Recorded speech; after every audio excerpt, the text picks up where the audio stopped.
السلام عليكم، كيف الحال؟ أهلا بيكم في فيديو جديد على قناتكم سهل وبسيط. والنهاردة هنعمل سلطة زبادي ومعانا طاسة سجق ممتازة ممتازة جدا جدا.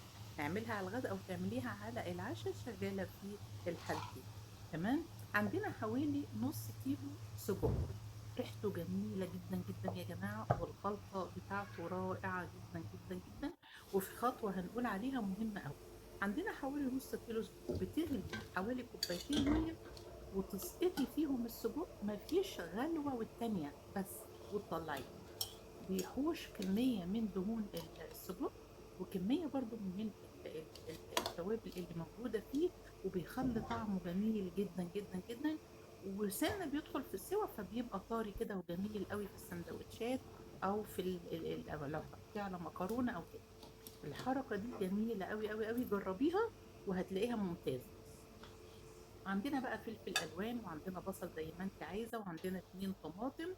وهنبدا نخرط الخضار بتاعنا. هننزل بالبصل الاول. طاسه فيها معلقتين بس زيت. كميه الدهون اللي هتحطيها وتشوحي فيها الخضار بتاعك صغيره جدا. ليه بقى؟ لان هو بينزل دهون. السجق بينزل كميه من الدهون. هناخد بصلايه كبيره او متوسطه زي ما انت حابه، ونبدا نشوح البصل تشويحه كده كويسه. ما ياخدش لون ابدا، يا دوب تشويحه كده تحس ان هو دخل في السوا. حطي نقرة ملح، ما تحطيش توابل دلوقتي خالص. التوابل عادة في اي اكلة بنحاول نحطها في مراحل الاخيرة، عشان ما تضيعش مع التسوية، يضيع طعمها. بتطلع ريحتها بس بيضيع للاسف طعمها. الف لفة كده، لان الملح بيساعد على التتبيل، بيخلي البصلة تدبل كده معانا. كل عام وانتم بخير، رمضان قرب، وعايزين نلزم نفسنا من دلوقتي بورد من القرآن الكريم، لأن ده كتابنا وده كرم ربنا لينا. ونكون بنقرأ القرآن، ويبقى عندنا بقدر الإمكان حضور بالقلب والعقل، بحيث نتدبر ما نقرأ. وكل عام وانتم بخير، وربنا يتقبل مننا جميعا، يبارك لنا في اللي باقي في شعبان، ويبلغنا رمضان جميعا بإذن الله. بتقطعي بقى السجق، وبتحسي انت بطراوته كده وريحته الجميلة. وبنبدأ بقى نضيف الخضار واحدة واحدة. بعد البصلة بنحط الفلفل الملون، وكله بس تشويحة لفة كده.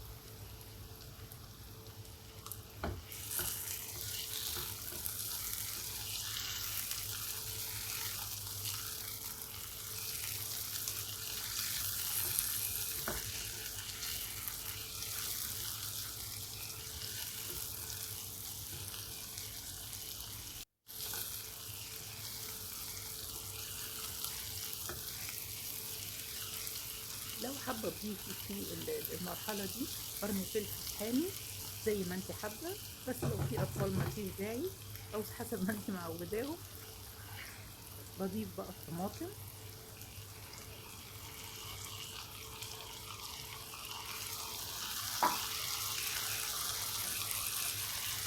هنا بقى نحط التوابل بتاعتنا، لان خلاص احنا دخلنا في ايه، في المراحل في ايه الاخيره دي. بنلف بقى كل الخضار بتاعنا.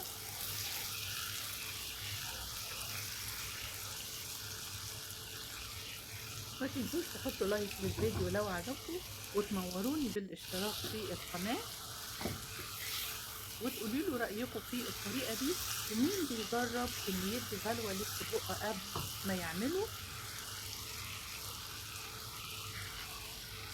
بحس بقى ان الخضار كده اتشرب من بعضه، وان الطماطم دخلت في السوا. ببدأ اضيف السجق، واحط زي ما بنقول كده شقشاق ميه. يعني ايه؟ يعني ما يجيش ربع كوبايه، ما يجيش ربع كوبايه.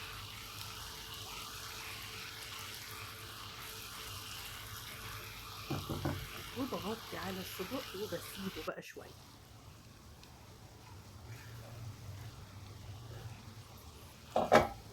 بحس بقى ان كل الدنيا كده ايه، استوت كده وساحت مع بعضها.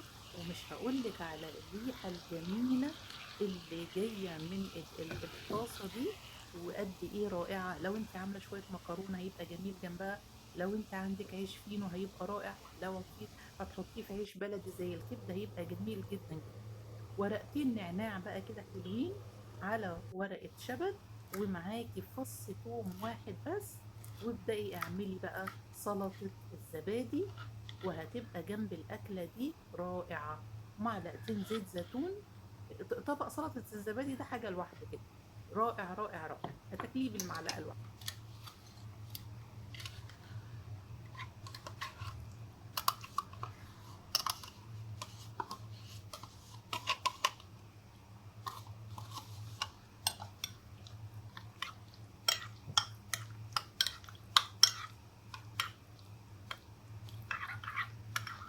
عايزين نعمل فيديو عن الزبادي، لأن الزبادي لما بتتعمل في البيت في رمضان بتبقى جميلة جدا.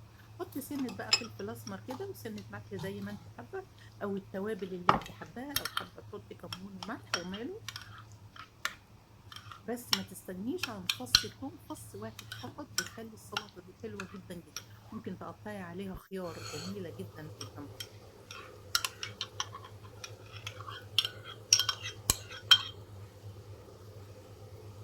وبألف هنا وشفا، وجربوا الوصفة دي. شكرا ليكم لو وصلتوا في الفيديو لحد هنا،